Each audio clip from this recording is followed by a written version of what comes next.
என்னடா இது! அமரன் பட ரீக்ரியேஷன வந்து சிவகார்த்திகேயனே பண்ணியிருக்காரா? ஆமாங்க. ரீசென்ட்டா சிவகார்த்திகேயன் வந்து ஒரு இன்ஸ்டாகிராம்ல ஒரு போஸ்ட் போட்டிருக்காரு. என்ன போஸ்ட்ன்னு பார்த்தீங்கன்னா, அமரன் படத்துல ஒரு சீன் வரும் பார்த்தீங்களா? அமரன் வந்து ரொம்ப நாள் கழிச்சு ஒரு ஒய்ஃப பார்க்க வருவாரு, முகுந்த் வரதராஜன். அப்போ வந்து அந்த சாய் பல்லவியோட ஒரு கியூட்டான ஒரு சீன் இருக்கும் பார்த்தீங்களா? அது ரீக்ரியேஷன் பண்ற மாரியே அவங்க ஒய்ஃப் ஆர்த்திக்கு வந்து சர்ப்ரைஸ் குடுக்குற மாரி முகுந்த் வரதராஜன் ட்ரெஸ்லயே வந்து சிவகார்த்திகேயன் நின்றுருக்காரு. இது வந்து பார்க்கும்போது பயங்கர ஒரு கியூட்டா இருக்குங்க.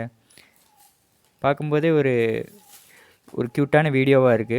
இது பயங்கர வைரலா போயிட்டுருக்கு. சிவகார்த்திகேயனோட இன்ஸ்டாகிராம் பேஜ்லயே ஆகட்டும், சிவகார்த்திகேயனோட ஃபேன்ஸ்க்காகட்டும், பயங்கர ஒரு சாட்டிஸ்ஃபேக்ஷனான ஒரு வீடியோவா இருக்கு. அதுலயும் சிவகார்த்திகேயன் வீட்ட பார்க்கணுங்க. வீடோட கிச்சனே வந்து அவ்வளோ பெருசா இருக்கு. பார்க்கும்போதே வந்து, என்னடா இந்த அளவுக்கு கட்டியிருக்காங்க அப்படிங்கிற மாரி இருக்குது. சிவகார்த்திகேயனோட ஹோமையே விசிட் பண்ண மாரி இருக்குது. ஒரு ஹோம் டூர் பார்த்த மாரியே இருக்குது. இது ஒரு எக்ஸ்பீரியன்ஸும் வந்து ஒரு நைஸ் எக்ஸ்பீரியன்ஸா இருந்துச்சுங்க. இதே மாரி ரெகுலரா வீடியோஸ் வேணும்னு நெனச்சீங்கன்னா, வியூஸ் ஆஃப் சிவா சேனல வந்து சப்ஸ்கிரைப் பண்ணுங்க.